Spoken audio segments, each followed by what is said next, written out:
Hey, what's up guys? Welcome to my channel, and today in this video, which is the 18th of this series, we are going to look at how we can ingest the comments coming from GitLab. So if you see any ticket on GitLab, for example this one, I can see there are comments to it, and GitLab calls them notes. So their APIs are all around notes in regards to the issue versus comment kind of thing. But because I'm familiar with the concept of comments and in general, so what I will do is I will rename it inside my application as comments instead of notes. So then, how do we start? In my test-driven development approach, the first thing that I'll need to understand is how will the comment get created. So the comment will get created when a webhook comes in from GitLab, and I will find information, for example, which issue it belongs to, maybe the user who made that comment, so on and so forth. And then what I will do is use that information to display it on the application. However, right now I am not planning to create an interface which will allow the user to add a comment. Let's understand, rather, let's think about this application as a read-only thing, and primarily it is for managing time and project management. Later on, I will try to add the add comment functionality. Okay, so let's get started. So the first test that I will write is the GitLab service test. So I will open up that file. The last test is around the add authors details and stuff like that. Now the next test that I will write is that it creates a comment when it is not present. So the assumption is that the webhook will come in, the GitLab service will consume it, it will create the comment if it doesn't exist.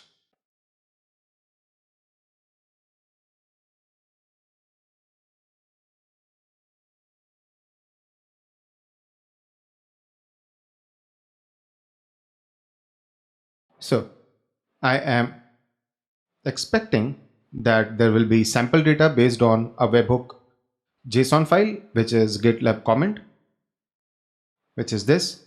And then this is very similar to the approach where we are creating the GitLab issue.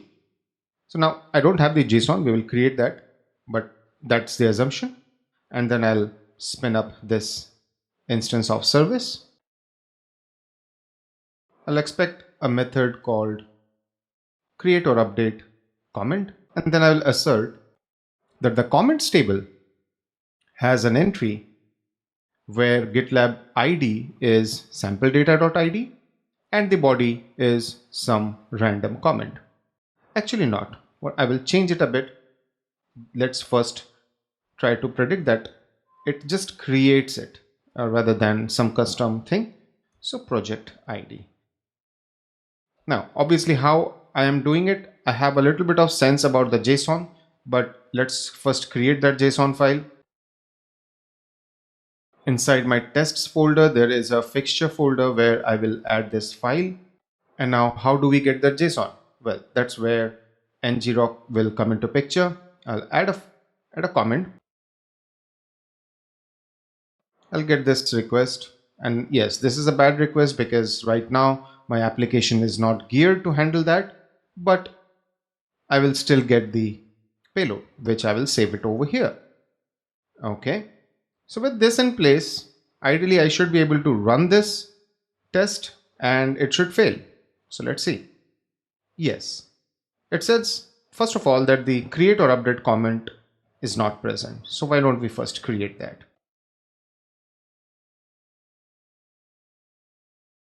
So first of all, it's going to return void. So I'll just add that, close out the test results. And what are we trying to do?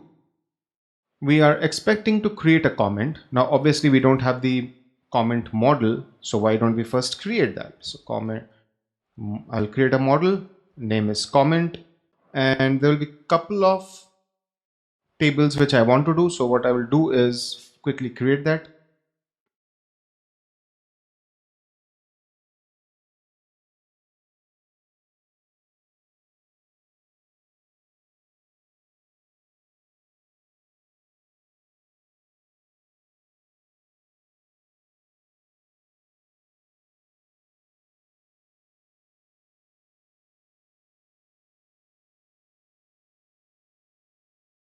So I have these fields over here.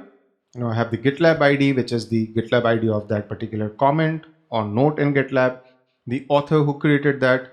Notable ID is, if you look at the JSON coming from GitLab, there is notable ID, which means the issue that it belongs to, and notable type is type issue. So this is almost the polymorphic relation of Laravel, if you're familiar with, right? So they are doing something similar. There was a typo. Okay, so these are fields. So notable ID, then the project that it belongs to. System comments are basically certain comments which are generated based on the system. So example, if you create a merge request, you close a merge request, certain kinds of events are, certain kinds of comments are added to an issue. So that is being differentiated over here, and the body. So with this in place, I will get a policy, a migration, a factory for our comment model. So let's just create that. All right, so this is what I got, and I have added a few indexes based on what I understood will be required, right? So I have these fields. Okay, so the migration is kind of complete. Now, the next thing is the model. In model, we will have a couple of relationships. So I'll just add that at first so that it makes sense. The first one is the author as in the one who created the comment. It will be a belongs to relationship. So I'll add that. So now the author relationship belongs to the user, but we have some custom fields. We are not using user ID. We have something called as author ID, and that maps to the GitLab ID of the user table. Okay, so this is the foreign key in here, which is inside the comment. I have author ID, which references to the owner key, which is GitLab ID in the user class. So that's how the relation is set up. Then we have project. Again, this belongs to notable ID, project ID. Okay, now let's go to our user class. In here, I will need to add the relation as well. So a user will have many comments.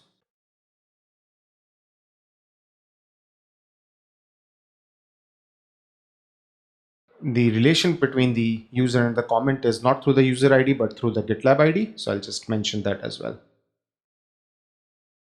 And apart from user, we have a relation with project as well. So just come over here. Or maybe I don't need it right now. And I'll need a relation with the issue, obviously. So let's go into that model. Issue has comments. Now this one is a bit tricky because comments, the issue has many comments, which is kind of fine. That's the first relationship. It's through the notable ID that we are referencing the comment, and locally it is GitLab ID that is being referenced. But then there's one more check, which is where notable type is issue. And then what I'll do is, I know this will be a requirement that whenever I pull out the comments, it will be ordered by descending, just so that it's a bit easy. So the relations are kind of set. There needs to be a test for all these relationships, which I will add. The factory is fine. Inside the policy, what I will do is I'll quickly run you through what this is. So in the view, I am doing just an auth check. View any auth check, view auth check, create just an auth check, update. I'm just ensuring that the user ID is equal to the comments author ID. That's about it. Delete also the same, so the owner will only be able to do that. This is the basic policy that I have. And what else? I think that's about it.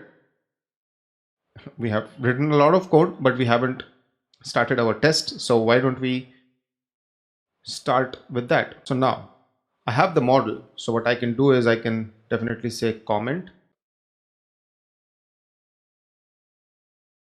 update or create. So the first argument here will be a where condition. So let's just add that, where GitLab ID is equal to,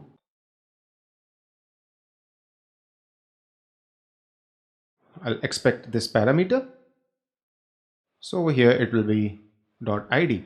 So if I find this entry, then I update. Otherwise, I just create a new comment. And this is what we will insert or update, which is GitLab ID, author ID, notable, project, system, notable type, body, and body is coming as note. So I'm just making a change over here. And that's about it. So let's just see if now our test will pass. No, it still fails. Why is that? Integrity constraint not null author ID. Comment table author ID. Now I understand that a comment will definitely have an author ID. So why is it that it is failing?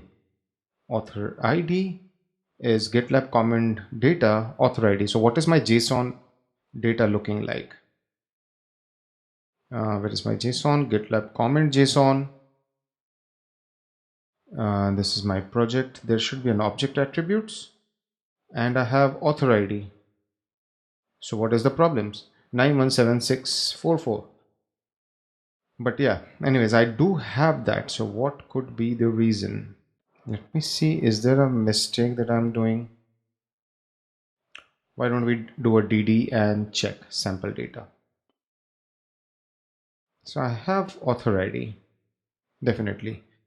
Is it that my comment models fillable thing has gone for a toss? Let me see. Comment.php.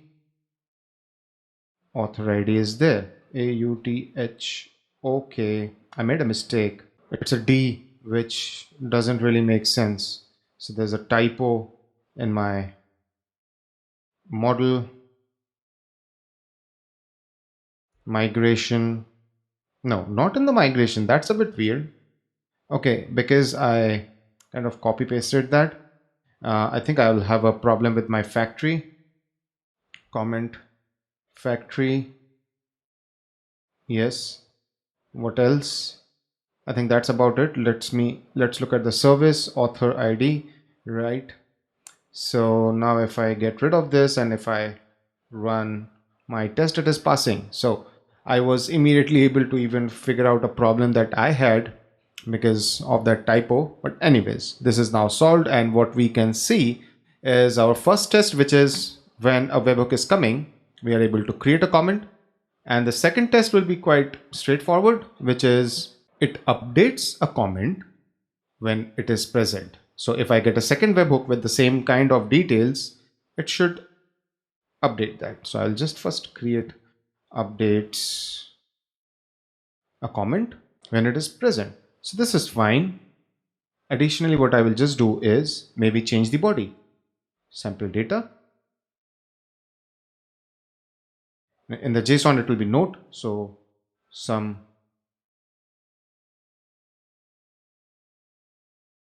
random comment. And now I will expect, or rather assert, that I have a comment in my comments table where the GitLab ID is this and my where clause has body equals some random comment. So let's see. Okay, and we do have a passing test, which basically means that right now our GitLab service is geared up along with the model migrations and everything to consume the GitHub data and create or update the model. Now this video has already become quite long, so what I will do is I will pause this here, and in the second video we will look at how we can handle the controller so that we are able to consume the webhook and create the comment. So yeah, thanks for watching guys. If you like this video, then do click on the thumbs up icon and don't forget to subscribe to my channel.